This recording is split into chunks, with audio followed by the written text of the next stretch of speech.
Leo Grant stood at the landing platform of Drakmar Imperial Academy, his standard-issue cadet uniform feeling thin against the alien wind.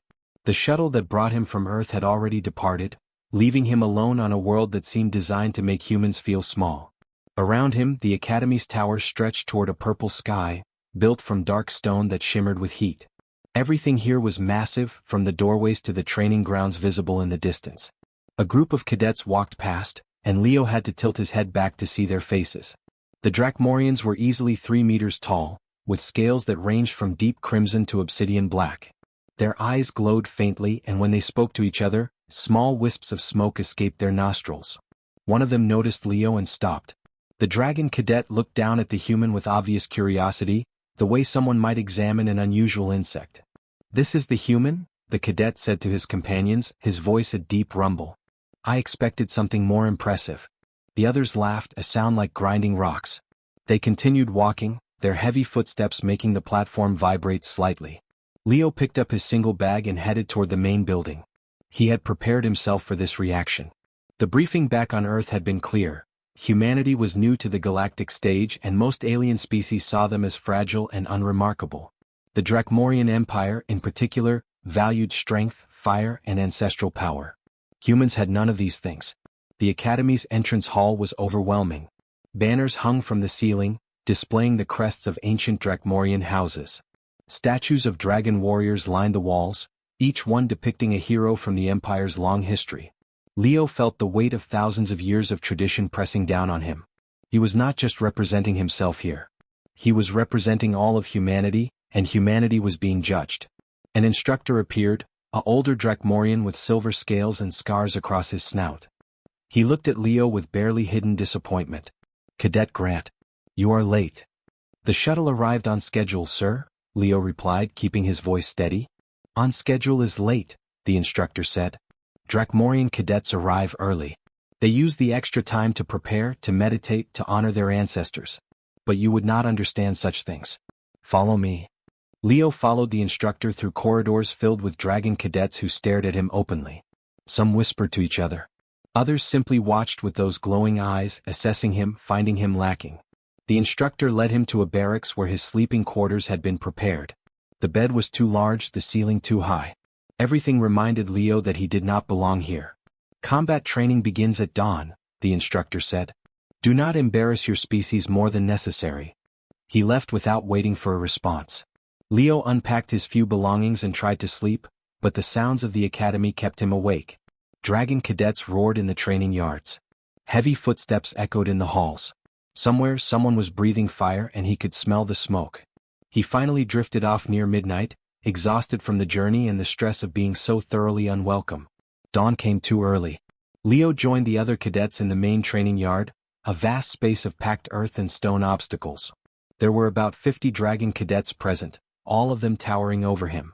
The combat instructor, a scarred warrior named Kresh, looked at Leo with open contempt. "We have a human among us today," Kresh announced to the group. "The soft skin will train with you. Try not to break it." The dragon cadets laughed. Leo kept his face neutral, showing no reaction. He had learned long ago that showing fear or anger only made bullies worse. Kresh demonstrated the drill. It involved carrying heavy plasma rifles while running an obstacle course that included climbing walls, jumping over barriers, and crawling under energy nets.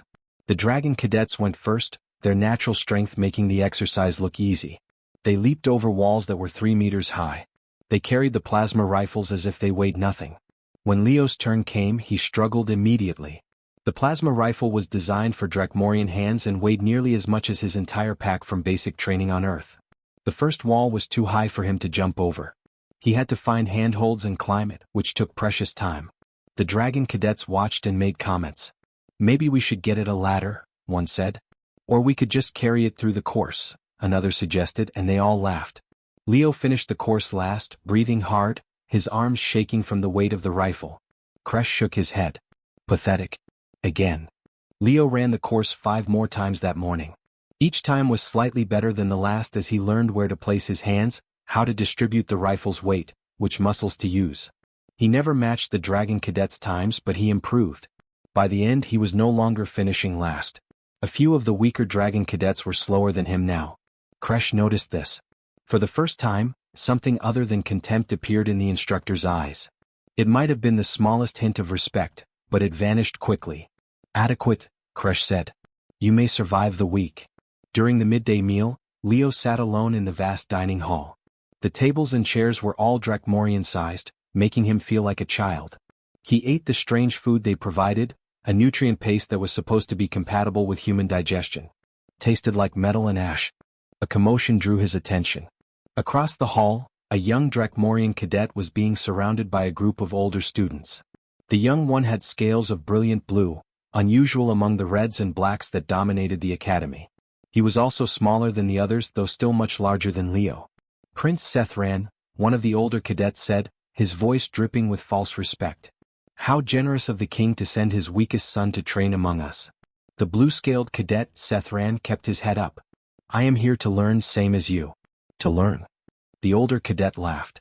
"You are here because your father does not know what else to do with you. You cannot even breathe proper fire yet. What use is a prince who cannot burn his enemies?" Sethran's jaw tightened, but he said nothing. The older cadets continued their harassment, knocking his food tray to the floor, shoving him as they walked past. The other students in the hall watched but did not interfere. This was clearly not the first time Sethran had been treated this way. Leo understood immediately. He had seen the same pattern in human schools and training facilities. Sethran was being bullied because of what he represented, because he was different, because he was an easy target. The young prince was being punished for circumstances beyond his control. For a moment, Leo considered intervening. But he was the outsider here, the weak human who barely belonged at the academy himself. Getting involved in Dracmorian politics would be foolish. He had his own survival to worry about. Sethran caught Leo's eye across the hall. For a brief second, there was a connection, a recognition between two outsiders in a place that did not want them. Then the moment passed. Sethran gathered his scattered food and left the hall, his head still held high despite the humiliation. Leo returned to his quarters that evening exhausted and bruised. The combat drills had been brutal and he knew they would only get harder. But as he lay in the too-large bed, staring at the too-high ceiling, he thought about Prince Sethran. He thought about the look in those blue-scaled eyes. He thought about what it meant to be alone in a hostile place. He did not know it yet, but that moment of recognition would change everything. The paths of the human cadet and the dragon prince had crossed, and soon, they would be forced together in ways neither of them could imagine. For now, though, Leo simply closed his eyes and tried to rest, preparing himself for another day of proving that humanity deserved its place among the stars. The announcement came during morning formation. Instructor Kresh stood before the assembled cadets, his scarred face showing grim satisfaction. "In 3 days you will face the Crimson Peak survival exercise. Mixed teams. 4 days in the wilderness. Only the strong return with honor." Leo felt his stomach tighten. He had heard whispers about the Crimson Peaks from other cadets. The mountain range was known for violent weather, dangerous predators, and terrain that challenged even the strongest Dracmorians. For a human, it would be nearly impossible. The team assignments appeared on the data screens. Leo scanned the list and found his name paired with 5 others. His heart sank when he saw the names. Thornak, Vexus, and Drawl were among the most arrogant cadets at the academy, the ones who had made his first weeks miserable. And there, at the bottom of the list, was Prince Sethran. Thornak saw the assignments and laughed loudly. Perfect. The soft skin and the failed prince together. This will be entertaining. The transport shuttle dropped them at the base of the Crimson Peaks 2 days later. The mountains rose before them like jagged teeth against the purple sky. The rocks were a deep red color, giving the range its name. Wind howled through the valleys, carrying the scent of sulfur and ozone. Each team received basic supplies: a shelter unit, water purification tablets, emergency rations, and 1 distress beacon for true emergencies. Kresh's final words were clear: use the beacon and you fail. Return early and you fail. Only those who complete the full 4 days earn advancement. Thornak immediately took charge of their group, claiming the supplies pack as his right. "I am senior cadet. I lead." Nobody argued. Even Sethran remained quiet, his blue scales dark in the shadow of the mountains. They hiked into the peaks, following a narrow trail that wound between sharp rocks. Leo struggled with the pace. The gravity on this world was slightly heavier than Earth, and the thin air made breathing difficult. Sethran also fell behind, his smaller frame not suited for the brutal climb. Thornak and the others moved ahead quickly, showing no concern for the stragglers. By nightfall, they had reached a plateau halfway up the mountain range. Thornak set up the shelter unit, but it was clear there was not enough room for everyone. "Senior cadets inside," he declared. "The prince and the human can sleep outside." Leo said nothing. He had expected this. He found a sheltered spot between two rocks and prepared for a cold night. Sethran settled nearby, wrapping his tail around himself for warmth. The young prince looked miserable but maintained his dignity. "You should have stayed at the palace," Drawl called from the shelter entrance. "This is no place for weak royals." Sethran's eyes glowed briefly with anger, but he controlled himself. When the others had gone inside, he spoke quietly to Leo. "Thank you for not laughing with them." "Nothing funny about it," Leo replied, checking his gear. "They are bullies. Bullies are the same everywhere. You have experience with this?" "Every human does. We are a young species. Everyone thinks we are weak." Leo pulled his jacket tighter against the wind. "Maybe we are. But we are still here." Sethran considered this. "I am the youngest of 7 sons. My brothers all breathe fire like our father. I can only make small flames. In Drakmorian culture, this makes me worthless." "You are not worthless," Leo said. "You are just different." The second day brought worse conditions. Storm clouds gathered over the peaks, turning the sky black. Thunder rolled through the mountains and lightning struck the higher ridges.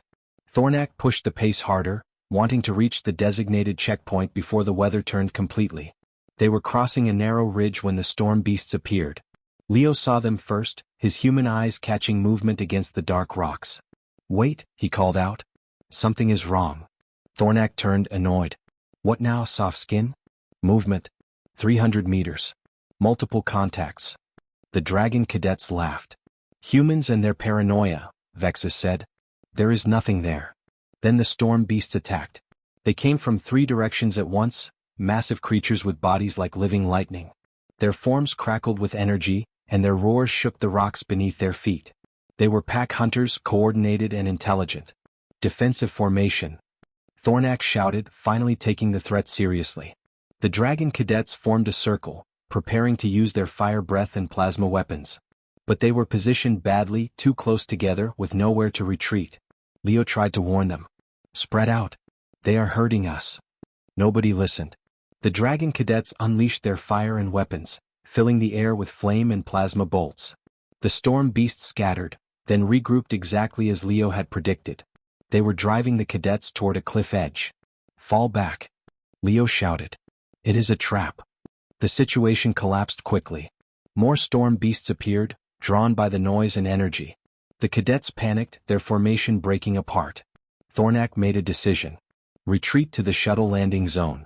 "That is 2 days away," Sethran protested. "We cannot abandon the mission." Thornak was already running. "Better to fail than die, Prince." He grabbed the supplies pack, including the emergency beacon and most of the rations. Vexus and Drawl followed him immediately, leaving Leo and Sethran alone on the ridge. A storm beast charged toward them. Sethran tried to breathe fire, but only small flames came out, barely slowing the creature. Leo pulled the young prince behind a rock formation just as lightning from the beast's body struck where they had been standing. "We need to move," Leo said. "Now." They ran through the rocks, the storm beasts pursuing. Leo's smaller size became an advantage here, allowing him to slip through gaps and under overhangs that the larger creatures could not follow. Sethran struggled but kept up, his natural dragon strength helping despite his youth. They lost the beasts in a maze of narrow canyons, finally stopping in a small cave to catch their breath. Both were exhausted. Sethran looked at Leo with new eyes. "You saved my life." "You would do the same," Leo said, though he was not entirely sure that was true. They took inventory of what they had. Leo still carried his small personal pack with some water and basic gear. Sethran had nothing except the clothes he wore. No beacon. No shelter. No rations. 4 days in the wilderness had just become a fight for survival. "The others took everything," Sethran said bitterly. "They left us to die." "Then we proved them wrong," Leo replied. "We survive." The next 3 days were the hardest of Leo's life. They moved carefully through the mountains, avoiding storm beasts and other predators. Leo used every survival skill he had learned in human military training. He found water sources, identified edible plants that his scanner confirmed were safe, and created shelters from rocks and scraps. Sethran contributed what he could. His dragon strength moved boulders to create better shelter. His limited fire breath started campfires that kept them warm through freezing nights. His keen hearing warned them of approaching dangers before Leo's human senses detected anything. They learned to work together. Leo planned their routes and found resources. Sethran provided the physical power to execute those plans. When Leo's human body weakened from cold and hunger, Sethran shared his body heat, wrapping his tail around the smaller human to keep him from freezing. When Sethran despaired, convinced they would die in the mountains, Leo kept talking, kept planning, kept moving forward. On the third night, huddled in a cave while wind howled outside, Sethran spoke quietly. "Why did you not run with the others? You could have survived if you abandoned me." Leo was silent for a moment. "That is not who I am. That is not who humans are. We protect each other even when it is hard. Drakmorians are taught that strength is everything. The weak deserve to fall." "Then maybe Drakmorians are wrong," Leo said simply. Sethran's eyes glowed in the darkness. Not with anger but with something else. Understanding, perhaps. Or the beginning of friendship. On the fourth day they reached the extraction point, exhausted and battered but alive. Thornak and the others were already there, looking shocked to see them. The senior cadets had used the beacon and failed the exercise, but they had expected Leo and Sethran to die in the mountains. Instructor Kresh studied the two survivors, his scarred face unreadable. "You completed the exercise." "Yes, sir," Leo said. Kresh looked at Sethran. "Without supplies. Without support. How?" Sethran stood straighter. "We worked together, sir. The human taught me that survival requires more than strength." Something changed in Kresh's expression. Respect, perhaps, or the beginning of it. But before he could respond, Leo's scanner picked up a new signal. Electronic signatures. Wrong frequencies. His blood went cold. "Sir," Leo said urgently. "We have incoming contacts. Not Academy personnel." Kresh reached for his communicator, but it was too late. The assassins were already moving into position, and their target was standing right beside Leo. Prince Sethran, the king's heir, was about to face an enemy far more dangerous than storm beasts. Leo's scanner flickered with readings that made no sense. The electronic signatures were wrong, too precise, too military. Academy equipment had distinct markers, safety protocols built into every device. These signals were clean, professional, designed to avoid detection. His training on Earth had covered this. Stealth technology used by special operations units. "Sir, those contacts are not Academy personnel," Leo said again, his voice urgent. Instructor Kresh frowned, reaching for his communicator. "Extraction team is not due for another hour. Identify yourself," he called out toward the rocks. The response was a plasma bolt that struck Kresh in the shoulder, spinning him around and dropping him to the ground. The instructor hit hard, his communicator shattering against the rocks. Chaos erupted instantly. 5 figures emerged from concealment, their armor shifting colors to match the red rocks. Advanced camouflage technology, military grade. They moved with professional precision, weapons raised, forming a tactical formation that cut off all escape routes. These were not Academy cadets or regular soldiers. These were killers. Thornak roared and unleashed his fire breath at the nearest attacker. The assassin simply activated a personal shield, the flames washing around him harmlessly. A second assassin fired a stun round that hit Thornak in the chest, and the large cadet collapsed like a fallen tree. Vexus and Draal tried to fight but were disabled within seconds. The assassins were not here for them. They were here for Sethran. Leo understood immediately. The survival exercise, the isolation, the lack of communication with the Academy. This was the perfect opportunity to eliminate a royal heir and make it look like a training accident.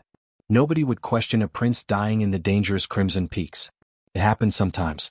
The weak did not survive. "Run!" Leo shouted at Sethran, pushing the young prince toward the canyon behind them. Sethran hesitated, his instincts torn between fleeing and fighting. That moment of hesitation nearly cost him his life. An assassin fired, and the energy bolt passed centimeters from his head. Leo grabbed Sethran's arm and pulled him into motion, both of them sprinting for the cover of the rocks. Plasma bolts struck all around them, superheating the stone and filling the air with the smell of melted rock. Leo's human size became an advantage again, allowing him to duck and weave through gaps that the larger Sethran had to scramble around. They made it into the canyon, but the assassins were already pursuing, their movements calm and methodical. "They are here for you," Leo gasped as they ran. Political assassination. Made to look like an accident. Sethran's eyes widened with understanding and fear. "My brothers? They want me removed from succession. Does not matter who sent them. Matters that we survive." They rounded a corner and found themselves in a dead end. The canyon walls rose straight up, too smooth to climb. Behind them, the assassins approached, their footsteps echoing off the stone. Leo's mind raced, analyzing options. They had no weapons except what they could improvise. No backup. No communication. He grabbed a loose rock, testing its weight. Not much, but it was something. Sethran prepared to use his fire breath, small flames already flickering at his nostrils. The first assassin rounded the corner, weapon raised.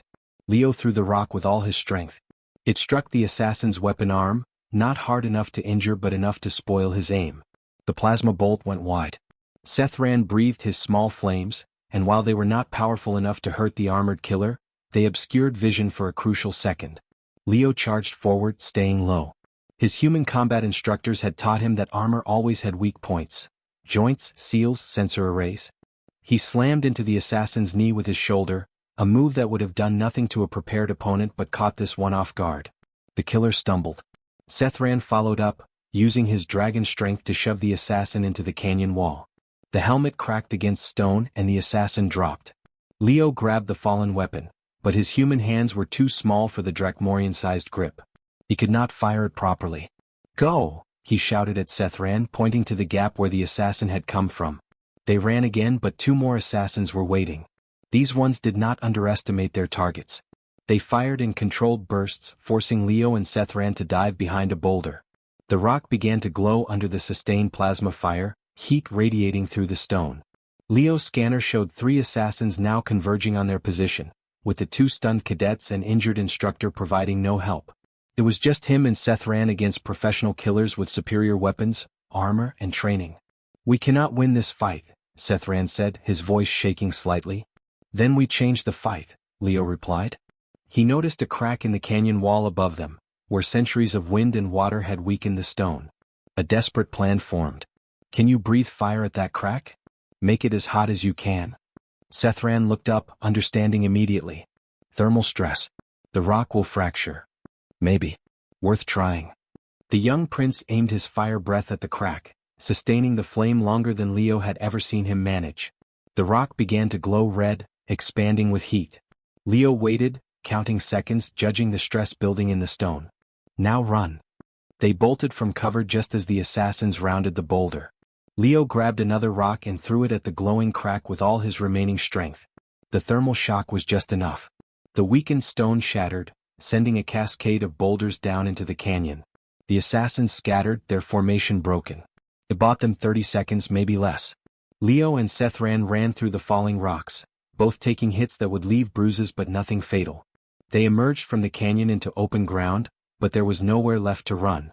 The extraction point was behind them, controlled by the assassins. The wilderness stretched ahead, but they would be hunted down within hours. The lead assassin stepped into view, and Leo's blood went cold. This one was different from the others. Larger, moving with absolute confidence, carrying a weapon that looked ceremonial as much as functional. An energy blade hummed in his hand, the kind used for close combat for executions. "Prince Sethran," the assassin said, his voice distorted by the helmet. "Your family sends their regards." Sethran backed away, his small flames flickering uselessly. "You will not succeed. The Academy knows we are here. The Academy believes you died in a training accident. Storm beasts are very dangerous." The assassin advanced, blade raised. "Nothing personal, young prince. Just politics." Leo stepped between them. He had no weapon now, no plan, no hope of victory. But he could buy time. Maybe Instructor Kresh would wake up. Maybe the extraction team would arrive early. Maybe something would happen. The assassin looked at him with what might have been amusement. "Move aside, human. This does not concern your species." "Not moving," Leo said. "Then you die with him." The assassin moved with blinding speed, the energy blade cutting through the air toward Leo's chest. Leo tried to dodge, but his exhausted body was too slow. The blade caught him across the shoulder, burning through flesh and muscle. He screamed and fell. From the ground, he saw the assassin step past him, saw the blade rising toward Sethran's heart. The young prince stood frozen, accepting his death with the dignity of his royal blood. In that moment, Leo understood something fundamental about himself. He could not watch someone die when he had the power to prevent it, even if that power was just his own body. He pushed himself up, every nerve screaming in agony from the shoulder wound. His vision blurred. His legs barely held him. But he moved, throwing himself between the blade and Sethran one final time. The energy blade entered his chest, burning through ribs and lung tissue. Leo felt the heat more than the pain at first, a searing fire that spread through his entire body. He looked down and saw the blade protruding from his chest, glowing with his blood. The assassin's eyes widened behind the helmet, shocked that anyone would do something so suicidal. Leo fell to his knees, then to his side. The world tilted and spun. He could hear Sethran screaming his name, could feel the young prince's claws trying desperately to stop the bleeding. It would not work. Leo knew enough about anatomy to understand that the blade had destroyed critical organs. He was dying. But Sethran was still alive. That mattered. The assassin pulled the blade free, raising it again to finish both of them. Leo tried to speak, to warn Sethran to run, but only blood came from his mouth. His vision darkened at the edges. He had seconds left, maybe less. Then something changed in Sethran. The young prince, who had never managed more than small flames, who had been mocked as weak and worthless, looked at Leo's broken body and something inside him broke free. Grief and rage and desperation mixed into something primal. Sethran opened his mouth and true dragon fire emerged. Not the small flames of a child. Not the weak breath of a failed prince. This was the fire of his bloodline, the inferno that had built an empire across the stars. The flames were white-hot, incinerating everything in their path. The lead assassin raised his shield, but the fire melted through it, consuming the technology and the flesh behind it in seconds. The other assassins tried to flee, but Sethran's rage followed them. He unleashed fire again and again, his roars shaking the canyon walls. Within moments, all 5 assassins were dead, their armor melted, their bodies ash. Then the fire stopped, and Sethran collapsed beside Leo, his claws trembling as he tried to hold the human's wounds closed. "Stay with me," the prince begged. "Please. You cannot die. Not for me. Not like this." Leo's vision was almost gone now. He could barely see Sethran's face above him, could barely feel the prince's claws pressing against his chest. But he managed to speak, his voice a whisper. "Run, get help, survive." "No," Sethran said fiercely. "You do not give up. Humans do not give up. You taught me that." Leo wanted to argue, but the darkness was taking him. His last thought before unconsciousness claimed him was that he hoped Sethran would make it. The young prince deserved to live, deserved to prove himself worthy. Then there was nothing but silence and shadow, and Leo Grant knew nothing more. The silence after the fire was absolute. Sethran knelt beside Leo's body, his claws still pressed against the terrible wound in the human's chest. Blood seeped between his fingers, warm and red, and far too much of it. The prince's whole body shook, not from fear but from the aftermath of unleashing power he never knew he possessed. Around them the assassins were nothing but ash and melted metal. The canyon walls were scorched black where his fire had touched them. Sethran stared at his own claws, unable to comprehend what had just happened. All his life he had produced only weak flames, barely enough to light a candle. His brothers had mocked him. His tutors had called him defective. Even his father had looked upon him with disappointment. But when he saw Leo fall, saw the blade pierce the human's chest, something ancient and terrible had awakened inside him. The fire had come not from his throat but from somewhere deeper, from the very core of his being. It had consumed everything in its path, answering his rage and grief with devastating power. Now that power was gone, leaving only exhaustion and horror. Leo lay motionless beneath his claws, his breathing shallow and wet. Each breath bubbled with blood. The human's face was pale, his lips turning blue.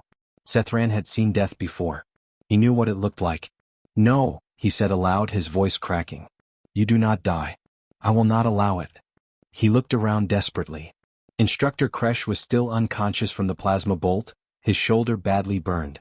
Thornak and the other cadets were beginning to stir from the stun rounds, but they were groggy and useless. There was nobody to help, nobody to tell him what to do. Sethran's mind raced. Medical training.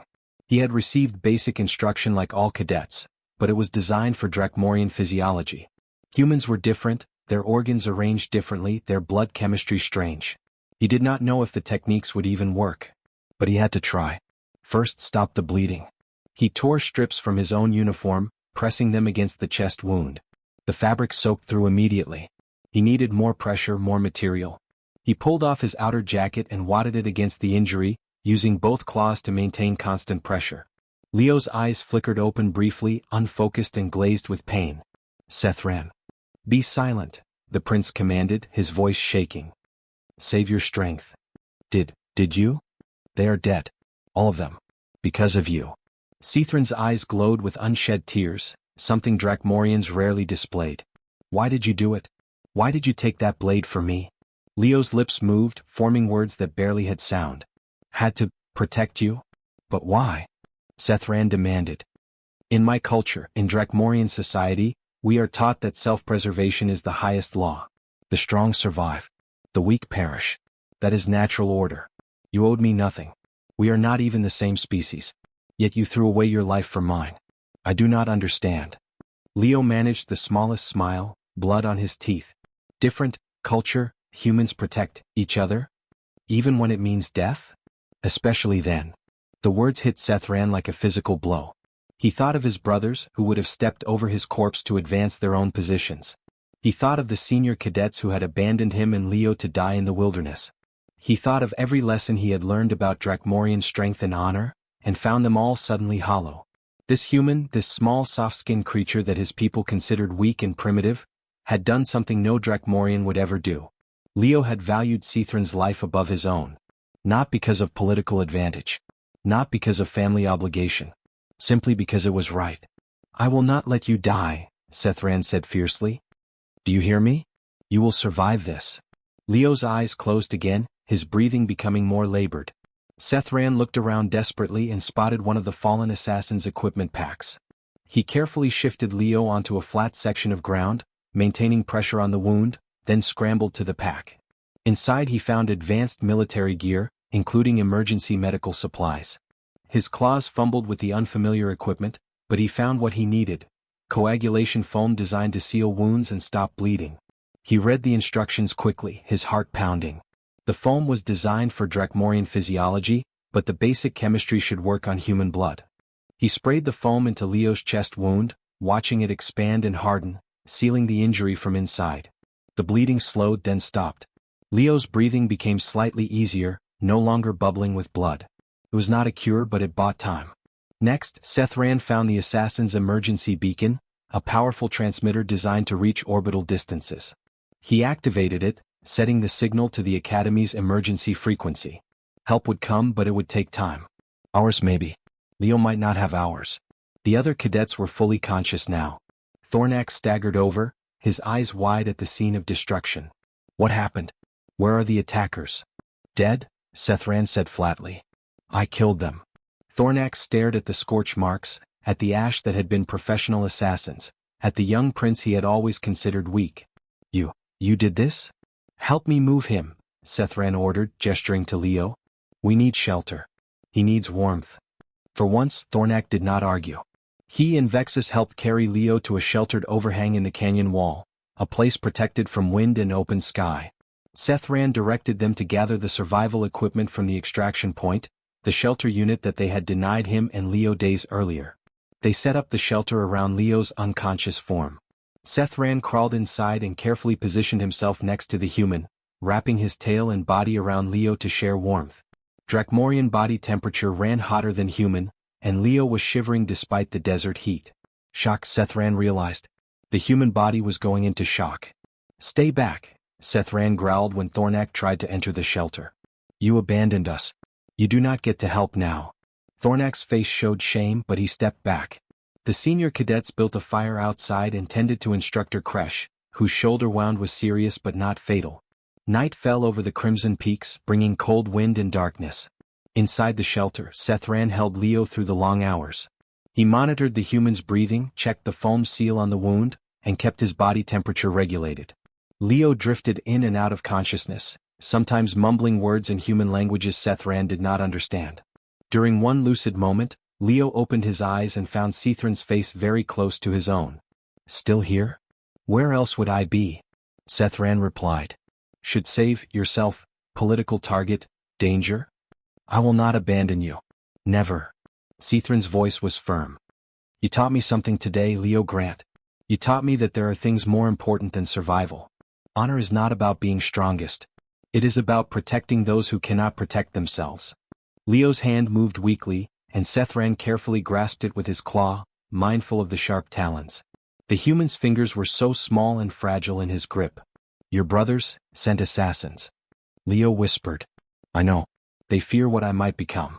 They were right to fear. Cethran's eyes glowed in the darkness. I'm not the weak prince anymore.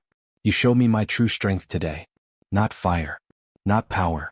But the strength to do what is right even when it costs everything. Good, Leo breathed. Be better than them? I will. Because of you. The night deepened. Outside, the other cadets maintained watch, but Cethran never moved from Leo's side. He felt the human's heartbeat against his scales, weak but steady. He listened to each breath, willing Leo to keep breathing, to keep fighting. Several times, Leo's breathing became so shallow that Cethran thought he had lost him. Each time, the prince spoke urgently, calling the human back from the edge. You do not have permission to die. Do you hear me? I command you to live. And somehow, impossibly, Leo held on. Dawn came slowly, painting the canyon walls orange and red. Cethran heard the sound of engines, the heavy thrum of military transport shuttles. The beacon had worked. Help was coming. He emerged from the shelter carefully, making sure not to disturb Leo. 3 Academy shuttles were descending, along with a medical transport marked with the royal crest. His father had sent the best physicians in the Empire. Medical teams rushed to the shelter, their equipment far beyond anything available to cadets. They worked quickly, efficiently, transferring Leo to a stasis pod that would keep him stable during transport. Cethran refused to leave, climbing into the medical shuttle alongside the pod. The head physician, an elderly Drakmorian with white scales, studied the human's wounds and then looked at Cethran with surprise. The coagulation foam saved his life.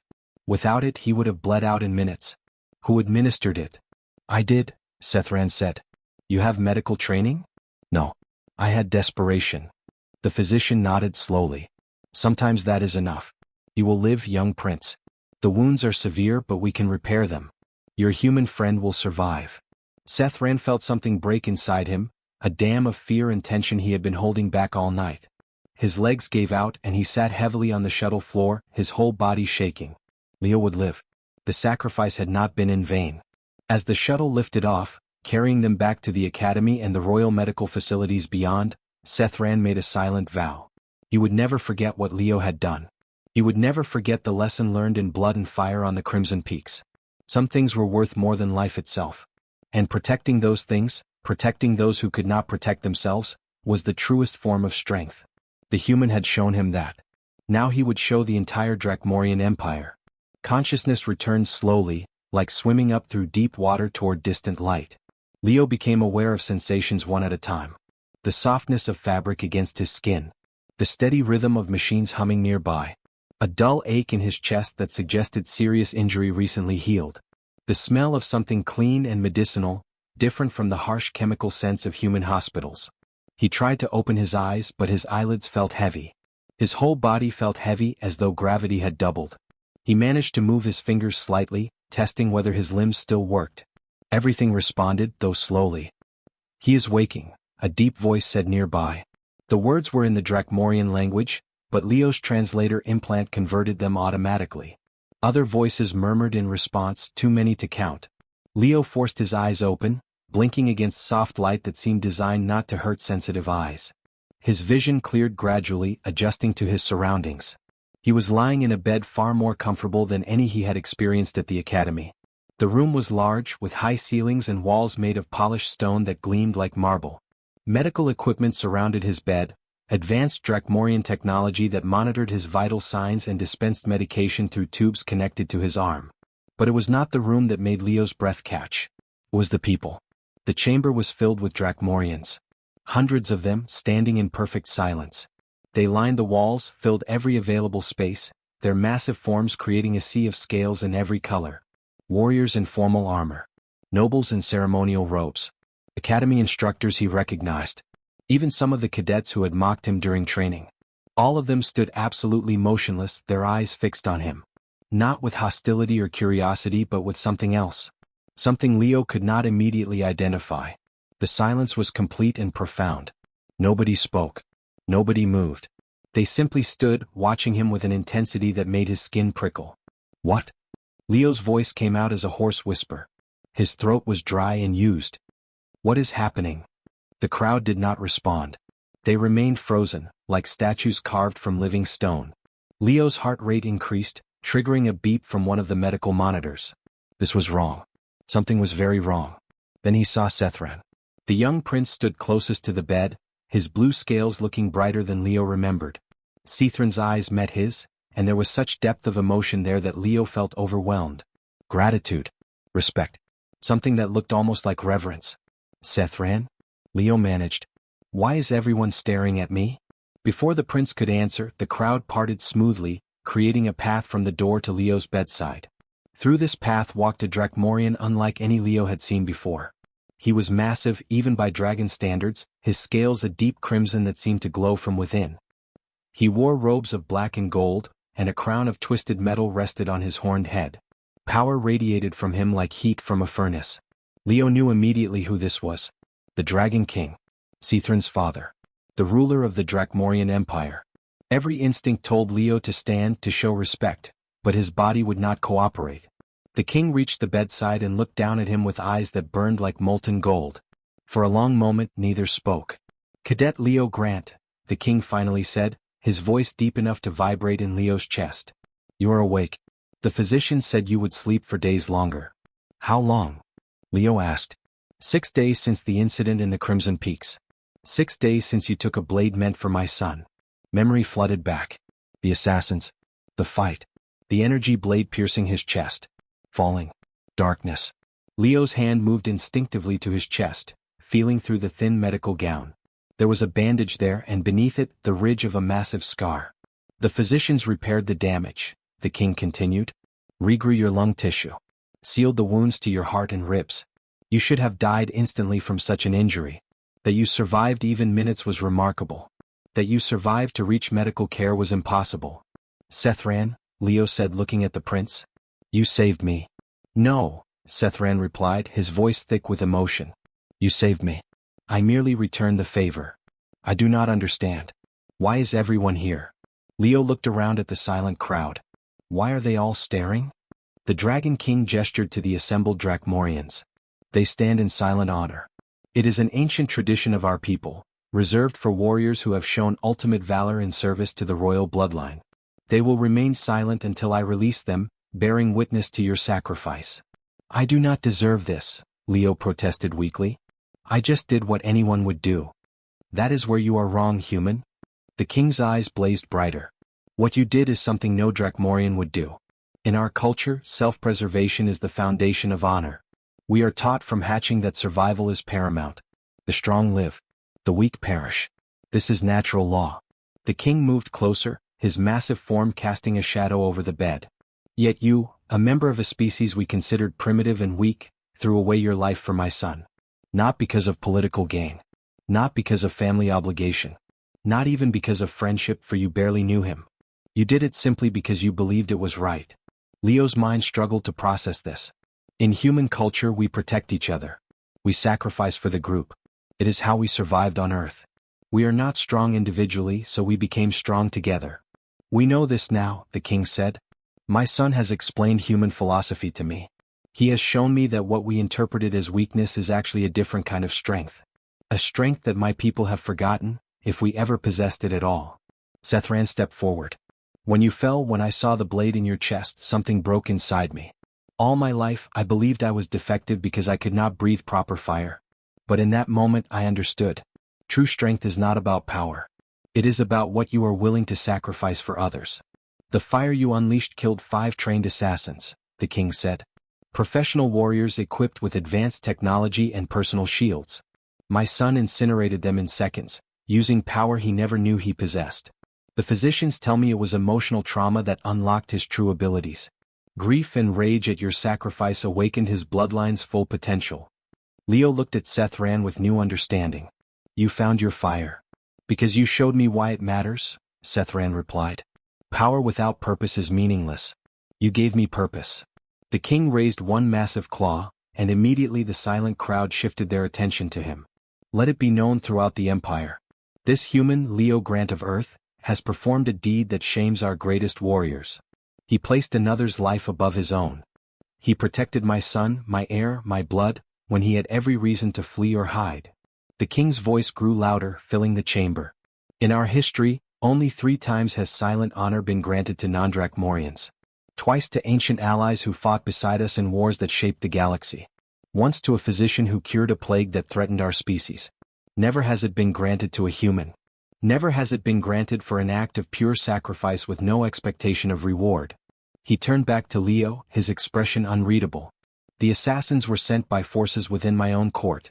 My older sons competing for succession. They saw Sethran as weak, as disposable. They sought to remove him before he could become a threat to their ambitions. Anger flashed in the king's eyes. They failed to understand what I am only now beginning to see. Sethran was never weak. He was simply different. And that difference, that capacity for compassion and honor that humans possess naturally, may be exactly what our empire needs. The king reached down and placed his massive claw on Leo's shoulder, careful not to hurt him. Leo Grant, you have shown us that strength comes in many forms. You have protected my son's life at cost of your own. You have demonstrated valor that exceeds our highest warriors. Therefore, I declare you worthy of our empire's greatest honor. He straightened, addressing the crowd. Let all present bear witness. From this day forward, Leo Grant is named blood-shielded brother to Prince Sethran. He is granted the status of extended royal family, with all rights and protections such title provides. His name will be recorded in our histories. His deed will be taught to future generations. The silent honor broke. The assembled Drachmorians raised their voices in a roar that shook the walls, a thunderous sound of approval and respect that went on and on. Leo felt tears in his eyes, overwhelmed by the emotion in that sound. Sethran gripped his hand carefully. You are my brother now, Leo.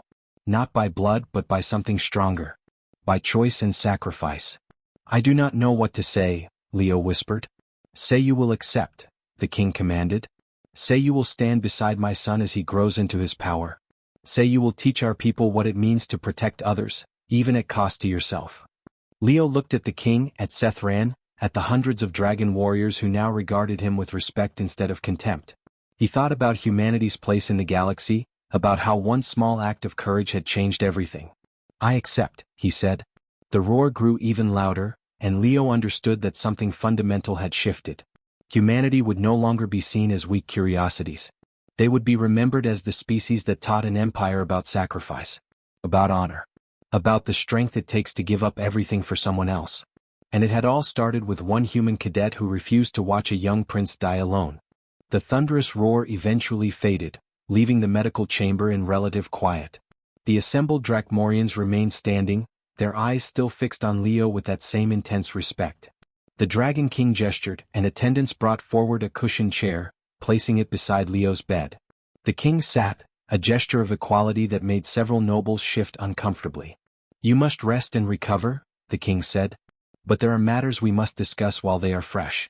My son tells me you are a military cadet on Earth. You have training in combat and tactics. Basic training, yes, Leo confirmed. I had only completed 1 year before the exchange program. And yet you survived 4 days in the Crimson Peaks without supplies, defeated territory storm beasts, and held off professional assassins long enough for my son to manifest his power. The king's expression showed something that might have been amusement. Either human basic training is far superior to ours, or you possess exceptional qualities. Leo felt his face grow warm. I just used what I learned. Survival skills. Tactical thinking. Nothing special. You continue to demonstrate the human tendency toward modesty, the king observed. This too is foreign to us. Drachmorians boast of our achievements. We display our strength openly. Yet you downplay actions that saved a prince's life. Sethran spoke up from beside the bed. He does not understand his own worth, father. It is part of what makes him remarkable. The king nodded slowly. Perhaps. Or perhaps humans simply measure worth differently than we do. He leaned forward, his golden eyes intense. Tell me, Leo Grant, on your world is this common? This willingness to sacrifice for strangers? Leo considered the question carefully. Not everyone does it. But we honor those who do. We have stories about people who run into burning buildings to save others. Soldiers who throw themselves on grenades to protect their squad. Ordinary people who jump into rivers to rescue drowning children. We call them heroes. And these heroes are respected? More than respected. Remembered. Their names are taught in schools. We build monuments to them. We tell their stories to our children so they understand what it means to be brave. The king was silent for a long moment. In Drakmorian culture, such people would be considered fools. To die unnecessarily is seen as weakness, not strength. We honor those who survive, who conquer, who accumulate power and live to old age. Then who protects the weak? Leo asked quietly. Who stands between danger and those who cannot defend themselves? The weak should become strong or perish, the king replied, but there was less certainty in his voice than before. That is how we have always believed. And how is that working? Leo met the king's eyes despite his fear. Assassins attacked your son because they saw him as weak. Your own blood conspired against itself. Is that strength? Several nobles hissed at Leo's boldness, but the king raised a claw for silence. You dare much, human? I nearly died for your son, Leo said. I think that earns me the right to speak honestly. To everyone's surprise, the Dragon King laughed. It was a deep, rumbling sound that filled the chamber. Indeed it does. Speak then. Tell me what you think of our culture. Leo chose his words carefully. I think you are strong individually but weak collectively. Every Drakmorian I have met is powerful, intelligent, capable. But you do not trust each other. You do not protect each other. You compete instead of cooperate. That is why 5 assassins nearly killed a prince. That is why senior cadets abandoned us in the wilderness. Everyone thinks only of their own survival. The chamber was deadly silent. Nobody had ever spoken to the Dragon King this way. Sethran looked worried, but the king simply listened with intense focus. Humans are different, Leo continued. We are weak individually. On Earth, we have no natural weapons, no armor, no special abilities. A human alone in the wilderness dies quickly. So we learn to work together. To protect each other. To sacrifice individual gain for group survival. That is how we became the dominant species on our planet. And you believe this philosophy is superior to ours? The king asked. I believe it is different. Not better or worse. Just different. Leo paused, gathering courage. But I will say this. In the Crimson Peaks, your son and I survived because we worked together. We protected each other. We trusted each other. That trust made us stronger than we could ever be alone. The king stood, towering over the bed. For a moment, Leo thought he had gone too far, that his honesty would be punished. Then the king smiled, showing rows of sharp teeth. You are wise beyond your years, Leo Grant. And you have given me much to consider. He turned to address the assembled nobles and warriors. The human speaks truth that we have forgotten. Our empire is vast and powerful, yet it is riddled with conspiracy and betrayal. Brothers plot against brothers. Houses scheme against houses. We have mistaken paranoia for strength. He gestured to Leo. This small human, this supposedly weak creature, has shown us a different path. He protected my son not because he had to, but because he chose to. That choice, that willingness to put another's life above his own, is a strength we have lost. The king's voice grew stronger, more commanding. Therefore I make this decree. Leo Grant will remain with us not as a student but as a teacher. He will instruct our warriors, our nobles, our future leaders in the human philosophy of collective strength. He will show us what we have forgotten about honor and sacrifice. Murmurs spread through the crowd. Some sounded approving. Others uncertain. The king continued. Furthermore, humanity's status within our empire is hereby changed. No longer are they curiosities or junior members. From this day forward, humans are recognized as honored allies. Any aggression against Earth or its people will be treated as aggression against the Drakmorian Empire itself. Leo's mind reeled. One act of instinct in the mountains had just changed the political status of his entire species. Earth would be protected by one of the galaxy's most powerful empires. Humanity would have allies, trade partners, defensive treaties. Your Majesty, Leo said weakly. That is too much. I did not do this for political gain. I know, the king replied. That is precisely why you deserve it. You acted with pure intention.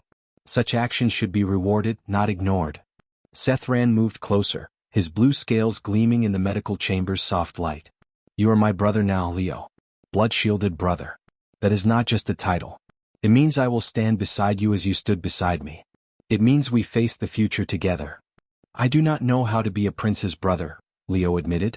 And I did not know how to breathe true fire until you showed me what was worth fighting for, Sethran countered. We will learn together. The king placed his claw on Sethran's shoulder. My son has changed since the Crimson Peaks. He stands taller. Speaks with more confidence. The fire he unleashed to save you was not a fluke. He has been able to summon it at will ever since. The physicians say his power now exceeds even my eldest son's. Sethran looked uncomfortable with the praise. The power does not matter, father. What matters is understanding why to use it. Spoken like a true leader, the king said proudly. You see? Already the human's influence improves my heir. Over the following days, Leo's strength returned. The Drakmorian physicians monitored his recovery closely, amazed at human resilience. The scar on his chest would remain forever, a reminder of the blade that had nearly ended his life. But he was young and healthy and his body healed quickly. During his recovery, visitors came constantly. Academy instructors who had dismissed him now sought his advice on training methods. Warriors wanted to understand human combat philosophy. Even some of the senior cadets who had abandoned him in the wilderness came to apologize, though Leo could see the shame in their eyes. Thornak was among them. The large cadet stood at the doorway to Leo's room, unable to meet his eyes. I left you to die, he said simply. There is no honor in that. I wanted you to know that I understand what I did was wrong. You were scared, Leo replied. Fear makes people do things they regret. A Drakmorian warrior should not feel fear. Everyone feels fear. The question is what you do with it. Leo sat up in bed looking at the cadet seriously. You can let it control you, make you abandon your principles. Or you can push through it and do what is right anyway. That is what courage actually is. Thornak absorbed this, then bowed formally. I will remember your words, Leo Grant. And I will do better. News of what happened spread across the Empire. Other alien species that had treaties with the Drakmorians heard about the human who sacrificed himself for a prince. Earth's ambassadors found their meetings suddenly more productive, their requests given more weight. Humanity's reputation transformed overnight. The Academy was transformed as well. More human cadets arrived, sent by Earth's military to learn from the Drakmorians and teach in return. They were treated with respect now, their insights valued rather than dismissed. Leo found himself helping them adjust, sharing what he had learned about Drakmorian culture and how to earn their respect. 3 months after the incident, Leo stood before a class of dragon warriors. He was still recovering, still building his strength, but the king had insisted he begin teaching. The warriors sat in rows, massive forms filling the lecture hall, their eyes fixed on the small human at the front. Today we discussed tactical cooperation, Leo began, his voice steady despite his nervousness. In human military doctrine we have a saying, no one fights alone. It means that individual strength matters less than how well you work with others. One warrior raised a claw. But superior individual strength should allow one warrior to defeat many weaker opponents. Sometimes, Leo agreed. But what happens when you face opponents who work together perfectly? Who coordinate their attacks? Who protect each other's weaknesses? He pulled up a tactical display. Let me show you what happened in the Crimson Peaks. He walked them through the fight with the assassins, explaining how coordination and teamwork could have defeated the killers earlier with fewer casualties. The warriors listened intently, asking questions, challenging his assertions. But they listened. They learned. After class, Sethran was waiting outside. The prince had grown in the past months, his frame filling out with muscle, his scales gleaming with health. But more than physical changes, there was a confidence about him now. A certainty that had not existed before. You are a natural teacher, Sethran observed as they walked through the academy grounds. I am terrified every time I stand in front of them, Leo admitted. Fear and courage, remember? Sethran's eyes glowed with amusement. You taught me that. They reached the memorial garden, a quiet space where the academy honored fallen warriors. A new monument had been erected recently, a stone pillar with names carved in both Drakmorian and human script. The 5 assassins' victims were listed, the warriors they had killed in previous assignments. And at the bottom, in larger letters, here also is remembered Cadet Leo Grant, who died so that others might live, and whose sacrifice taught an empire the meaning of honor. I am not dead, Leo protested when he first saw it. You died in the Crimson Peaks, Sethran had replied. The Leo who took that blade for me did not survive. You are someone new now. Someone who changed history. Looking at the monument now, Leo understood. He was not the same person who had arrived at the academy months ago, nervous and uncertain. That Leo had been focused on proving himself, on showing that humans deserved respect. This Leo knew that respect could not be demanded. It had to be earned through actions, through choices, through being willing to sacrifice everything for what mattered. My father wants to send an ambassador to Earth, Sethran said, breaking the silence. To formalize the alliance. He asked if I wanted to go. Do you? Only if you come with me. You're my brother. Where I go you go, Leo smiled. Then I suppose we are going to Earth. They stood together in the garden, human and dragon, brother and brother, as the sun set over the academy. Around them, other cadets trained and studied, learning new ways of thinking, new ways of being strong. Humanity had earned its place among the stars not through weapons or technology, but through something simpler and more powerful. The instinct to protect those who could not protect themselves. The willingness to sacrifice for others. The understanding that true strength came not from standing alone, but from standing together. And it had all started with one young human who refused to let a prince die alone in the mountains. The bond between them would last forever, a bridge between species, a testament to what could be achieved when honor meant more than survival.